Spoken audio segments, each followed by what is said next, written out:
자, 오후장 앞두고 전략 포인트 보도록 하겠습니다. 현재 시장 상황은 외국인 중심으로 이제 코스피 지수가 강보합권에서의 움직임을 보입니다. 약간 탄력이 줄어들었다라는 점 체크를 해 보시고요. 그리고 코스닥 같은 경우에는 상대적으로 조금 견조합니다. 0.6%의 상승세를 개인의 힘으로만 가고 있는 모습입니다. 자, 오늘도 바로자산 운용의 윤정식 상무 연결해서 자세한 내용들 체크해 보겠습니다. 상무님 안녕하십니까? 네, 안녕하세요. 네. 어쨌든 상승세가 잘 유지가 되고 있고, 어제 좀 살짝 밀렸던 코스닥이 반등에 성공하는 것 같습니다. 오늘장 포인트는 어떻게 잡고 계세요? 네, 이 오늘장 포인트는 잠시 멈춰서 이 분위기를 살피는 중이다라고 잡아보겠습니다. 좀 전에 앵커님께서도 말씀 주셨지만 조금 쉬어간다는 느낌이 오늘 시장에서 많이 느껴질 수 있죠. 지금 거래대금이 코스닥이 4조 1천억이고요. 코스피가 3조 4천억입니다. 상당히 좀 낮아져 있죠.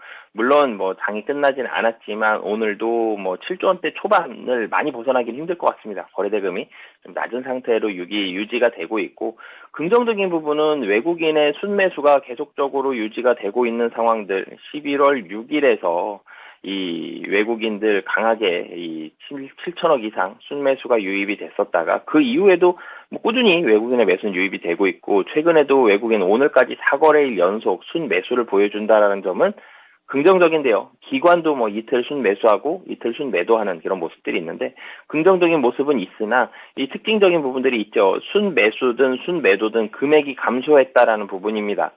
그러니까 시장의 눈치를 봐야 되기 때문에 탈잔이 좀 아까운 것 같고요. 사잔이 좀 부담스러운 주가가 될 수도 있겠다, 좀 묶일 수도 있겠다, 이런 우려감들이 있죠. 시장 방향성 돌아가는 거 어떻게 되는지 좀 보고 결정하자라는 그런 느낌들이 거래 대금과 순매수도 금액의 감소에서 느낄 수 있을 것 같습니다. 전체적으로 시장 쉬어가는 모습들, 미국 시장도 추수감사절 휴장하는 이런 모습이 있고, 시장의 움직임은 금리 인하에 대한 좀 구체적인 언급들이 이제 곧 나오겠죠. 한 1, 2주 안에 금리 인하 언제쯤 할 거 아니냐, 이런 전망이라든지 이런 부분들이 조금씩 나올 텐데, 그런 모습들이 나올 때까지는 지금 자리에서 크게 많이 올라가기는, 분위기가 나쁜 건 아닙니다만 여기서 많이 올라가기는 좀 더 눈치를 보고 좀 더 시장을 좀 살피는 그런 시간들이 필요할 것 같다라고 보여지고요. 그리고 오늘 같은 경우는 전체적으로 외국인 순매수를 보여주고는 있습니다만, 순매수가 집중이 되는 게 보면 코스피에서 전기전자와 화학입니다. 그 외에도 금융도 집중이 되고 있는데, 전기전자와 화학에 공통적으로 포함되는 그런 종목들이 있죠. 이 전기전자 쪽에 있어서는 지금 이 LG 에너지 솔루션 그리고 삼성 SDI 이 2차전지 관련된 종목이 있을 수 있고요. 화학에서는 LG화학 2차전지 관련된 종목입니다. 오늘 움직임들 살펴보면 LG 에너지 솔루션 같은 경우는 지금 이 1.13% 상승하는 모습을 보여주고 있습니다. 이 삼성 SDI도 오늘 상승하는 모습들 0.85%, 에코프로 그룹주들 최근에 좀 등락을 하고 있는데, 이 점차적으로 에코프로 같은 경우도 70만 원에 거의 모여주고 있죠.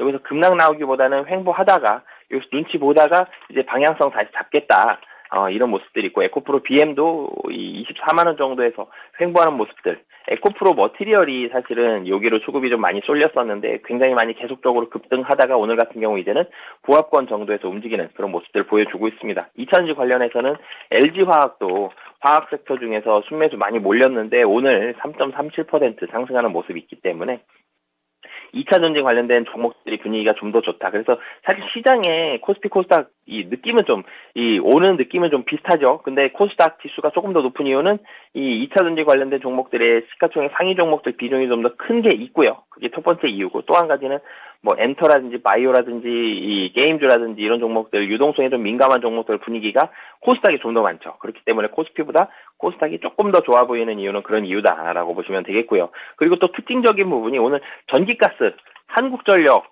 상승하는 게 눈에 많이 띄죠. 한국전력 거의 16,000원 정도까지 떨어졌던 주가가 계속 올라가고 있습니다. 최근에 올라가는 모습들. 이 전기료, 한국전력 흑자 전환했다. 그리고 내년에도 좋은 실적이 나타날 수 있다. 그리고 이 에너지 가격과 연동제하자. 그럼 전체적으로 한국전력의 적자를 줄어들고 부채가 줄어드는 그런 효과가 나오겠죠. 지금 한 2조 영업이익 나도 거의 이자 비용밖에 되지 않는데 계속적으로 좀 흑자가 난다라면, 그리고 부채가 이제 좀 줄어든다라면, 그리고 지금 채권 금리들도 좀 떨어지고 있기 때문에 한국전력에서 새로 채권을 발행한다 그러면 그 금리도 좀 떨어질 가능성이 높죠. 이런 부분들까지 전체적으로 본다라면 한국전력 내년은 좀 좋아질 가능성이 높다. 지금 시장이 막 경기 민감도 많이 올라가기 좀 부담스러운데 이 자리에서 내년 실적 좋아지는데 한국전력 덜 부담스럽죠. 뭐 이런 이유들까지 소극적으로 좀 들어가고 있는 것 같고요. 그리고 항공주들도 이 유가에 대한 안정성 그리고 4분기에 지금 3분기도 그렇고 4분기도 그렇고 일본 중국 노선 계속 좋죠. 단거리 노선들 좋다라는 점 그런 부분들이 있기 때문에 항공주들 뭐 대한항공뿐만이 아니라 이 저가 항공들까지도 이 저가 항공들 사실 실적이 조금 실망스러운 부분들이 있었지만 이제는 4분기는 좀 더 좋다. 유가 많이 떨어졌다. 여행객 수요 계속 좋다. 이런 부분들이 있기 때문에 항공주들도 올라가고 있고 건설주들도 좋습니다. 건설주 올라가는 이유는 사실은 거의 한 가지인데요. 최근에 이 주택 거래량이 많이 좀 줄어들고 있습니다. 그럼에도 불구하고 건설주 올라가는 이유는 금리가 떨어질 것이다라는 기대감. 채권 금리는 조금 떨어졌죠. 채권 금리 떨어지면 건설주들 시장 금리가 떨어진다. 그러면 건설주들 건물 짓기 좀 더 수월해지죠. 땅을 사는 대출도 좀 더 수월해지고 PF 대출도 좀 더 수월해진다는 점. 그럼 건물 조금 더 짓겠죠. 건설주들 실적 긍정적일 가능성이 높다라는 그런 부분들이 이어지면서 오늘 건설주들까지 매수세가 유입이 되고 있는 상황이다라고 보시면 되겠습니다. 네. 좀 한 가지도 좀 여쭤보겠는데요. 우선 앞서서 분위기를 좀 살피고 있다라고 얘기를 해주시면서 얘기해 주셨는데 다음 달에 이제 12월 FOMC가 예정돼 있지 않겠습니까? 그러니까 여기에서 시장이 원하는 방향 쪽으로 좀 얘기가 나오면 전체적인 지수가 방향성을 좀 찾을 수 있을 것으로 내다보십니까?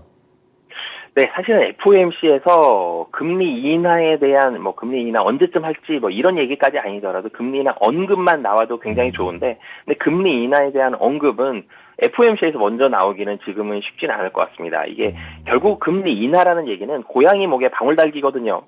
누가 방울을 달아야 되느냐? 방울을 달면 모두가 다 살기 좋아지는데 방울 달자니 너무 무섭죠. 위험하잖아요. 이 파월 의장이 먼저 고양이 목에 방울 금리 인하 얘기 먼저 할 가능성은 좀 낮아 보입니다. 입장 바꿔 생각하면 여기서 금리 인하 얘기 먼저 했다가 시장 폭발적으로 주가 상승해버리고 다른 부분들 너무 유동성 팽창에 대한 우려감들 그러면서 다시 한번 위기를 겪을 수도 있기 때문에 파월 의장은 최대한 신중한 FOMC는 좀 더 신중한 그런 발언들이 나올 수 있고 금리 인하 시기를 예측하는 거는 다른 이 언론사들을 통해서 아니면 애널리스트를 통해서 언급이 먼저 나오고 그러면서 그 언급들이 점차적으로 많아지다가 다른 연준 위원들 금리 인하에 대한 얘기들이 나오고 그다음에 파월 의장 얘기가 나올 가능성이 현실적으로는 좀 높아 보입니다. 그렇기 때문에 FOMC에서 금리 인하 언급 나오면 증시 굉장히 좋을 것 같아요. 그렇지만 이 12월 FOMC에서 금리 인하 언급이 나오기 이전에 이 다른 애널리스트들이나 금융사들 이쪽에서 금리 인하 언급 먼저 나올 가능성이 높기 때문에 그런 목소리들에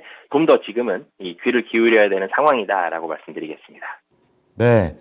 자, 그리고 두 번째로 궁금한 게 우리 개인 투자자들이 가장 좀 애정하는 종목이 2차 전지가 되겠고 오늘 다행스럽게 반등이 나오고 있습니다. 하지만 외국인의 수급 자체가 짧게도 거래했던 적이 최근에 있었던 것 같아가지고 이게 좀 단기 반등으로 봐야 될지. 왜냐하면 이제 진단 프로그램 하다 보면은 장기로 보고 내릴 때 사겠다라는 분들도 꽤 많으신 것 같거든요. 이 부분에 대해서는 어떤 의견 갖고 계세요? 네, 사실 주식 투자가 단기로 보느냐, 장기로 보느냐, 내 전망은 단기로 보고 샀는데 장기 투자하게 되는 경우 많고, 장기로 보고 샀는데 단기 투자하게 되는 경우도 굉장히 많죠. 사실 의도와는 좀 다르게 주식 투자가 이루어지는 경우가 많은데, 무언가 지금 당장 산업이 확실히 좋아진다는 그런 확신이 좀 있어야지 장기 투자를 가야 되는 것 같습니다. 지금 2차 전지는 산업은 성장을 하죠. 산업이 커지냐고 물어보면 산업은 100% 커지고 있습니다. 그런데 산업의 성장 속도와 주가의 성장 속도를 비교해 봤을 때 주가의 성장 속도가 산업의 성장 속도를 선행해야 되는데 지금 성장해 놓은 게 이 산업 성장 속도를 덜 반영한 거냐 그럼 사도 되는 거고 더 반영한 거다 그러면 좀 하락을 하고 이렇게 해야 되는데 지금은 그거에 대해서는 애널리스트들도 그렇고 펀드 매니저들도 그렇고 다 여러 기관 투자자들 누구도 확신을 가지기는 힘든 단계인 것 같습니다. 분명히 전기차 산업은 성장을 할 텐데 성장 속도가 더뎌졌죠. 기울기가 점점 줄어드는 그런 모습을 보여주고 있습니다. 올라가긴 올라가는데 우상향을 하긴 하는데 기울기가 줄어들기는 이런 상황들이기 때문에 2차 전지에 있어서 분명히 성장하는 산업은 맞습니다만 장기 투자를 고려하시는 분들이라면 조금 더 산업을 살펴보셨으면 좋겠습니다. 테슬라가 생산 속도를 늘린다. 이게 사실은 중요한 게 아니라 테슬라의 자동차가 잘 팔린다가 중요한 거거든요. 그렇기 때문에 잘 팔린다라는 부분들, 전기차, 지금 국내에도 전기차, 중고차 시장 가면 전기차 매물들이 점차적으로 조금씩 쌓여가는 모습들이 조금씩 나오고 있습니다. 이런 부분들 본다라면 아직 전기차가 확실히 잘 팔린다는 부분은 확인을 좀 못한 상황이다. 그래서 전기차가 좀 잘 팔린다라는 부분들을 숫자적으로 확인할 수 있는 단계가 되었을 때 장기 투자에 대해서 고려하시면 좀 더 좋을 것 같습니다. 네, 나의 투자 기간에 따라서 조금 더 신중해 볼 필요도 있을 것 같습니다. 자, 지금 이제 오후장 전략 포인트 넘어가 보겠는데요. 지금 양 지수가 어쨌든 눈치 보는 그런 분위기 속에서 그래도 상승세 잘 유지해주고 있습니다. 오후장엔 어떤 것들을 지켜볼까요? 네, 사실 코스피가 2,500선 위에서 플러스 내기 사실은 쉬운 상황 아닌데도 뭐 강보합이지만 그래도 플러스 내고 있고요. 코스닥도 0.51% 좀 더 좋게 상승을 하고 있습니다. 양시장 모두 나쁘지 않은 흐름이에요. 똑같이 횡보한다 그래도 하락 추세에 있는 횡보가 있을 수 있고 10월 말 하순 정도가 그랬죠. 하락 추세에 있는 횡보였고 지금은 횡보지만 상승 추세 중에 있는 횡보입니다. 뭐 드라마틱하게 상승을 해서 코스피 같은 경우 2,530포인트, 121선 정도로 확 올라갈 수 있냐? 그건 모르겠어요. 사실 만만치 않죠. 그렇지만 분명히 상승 추세에 있는 건 맞습니다. 좋은 모습들이 있지만 제한적인 하락, 또 제한적인 상승, 얇은 박스권 움직임이 예상이 됩니다. 2,500선 중심으로 해서 위아래로 채 50포인트가 안 될 것 같아요. 코스피 기준으로 보면 박스권 높이가 한 60에서 70포인트 정도밖에 안 될 것 같은데 이런 움직임이 당분간은 좀 지속이 될 것 같고 이 움직임이 깨지는 거는 만약에 금리 인상에 대해서 좀 더 보수적인 의견, 사실 그럴 가능성 지금 낮습니다. 보수적인 의견 나온다라면 그러면 하방을 깰 거고요. 여기에서 금리 인하 시점 내년 6월이든 5월이든 언제쯤 될 가능성이 높다 이렇게 얘기한다라면 상방을 깨고 올라갈 가능성이 있기 때문에 그런 금리 인하 얘기 나올 때까지는 지수는 좀 못 깨질 가능성이 높고 그리고 오늘 코스닥 시장에서 좀 긍정적인 부분이 유동성에 대한 민감도 높은 종목들 움직임들이 좋습니다. 좀 전에 2차전지는 제가 말씀을 드렸었고요. 그리고 2차전지뿐만이 아니라 게임주도 요즘에 위메이드가 분위기가 괜찮죠. 고점 대비해서는 좀 하락을 했습니다만 여전히 그래도 올라가져 있는 상태에서 오늘 게임주들 좋은 모습 보여주고 있고 그리고 엔터주 중에서도 SM 같은 경우도 코스닥 시가총액 상위 종목에 있는데 3% 가까운 상승을 하고 있고 바이오주들까지도 분위기 좋습니다. 이런 유동성에 민감한 종목들이 여전히 좋은 분위기를 나타내고 있다는 점, 이런 부분들은 시장이 긍정적이기 때문에 오늘 시장 만약에 상승폭을 키운다라면 이 종목들이 좀 움직여줘야 되는데 이 종목에 대해서 오후장에 어떻게 움직이는지 이런 부분들을 보시면서 지수의 상승 같이 관찰하시면 좋을 것 같습니다. 네, 자 오늘 이러한 내용들 잘 체크하면서 오후장 대응해 보겠습니다. 오늘 말씀 감사합니다. 네, 감사합니다. 자, 오늘 전략 포인트는 바로자산 운영의 윤정식 상무의 얘기를 들어보셨습니다. 네, 지금까지 투자 판단에 도움이 될 수 있는 정보를 제공해 드렸습니다. 하지만 특정 종목의 상승과 하락을 보장하지는 않으니까요. 이 부분 참고해 주시기 바랍니다. 오후장에도 힘 많이 내시기 바랍니다. 고맙습니다.